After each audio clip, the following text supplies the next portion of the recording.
that I will be celebrating the Mass on the Feast of St. Francis Xavier here in Goa. And I promised to convey his paternal and filial greetings to you. And he said, please do.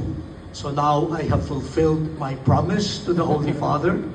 I will go back tonight to Rome and report to him that I have seen the fervor of faith and love among the faithful here in the Archdiocese of Goa and Daman, and also from people outside of this territory. May you burn with love, for God has loved us. And to our delegates to the Missal, yes, we may plan so many things, we may strategize, but without missionaries burning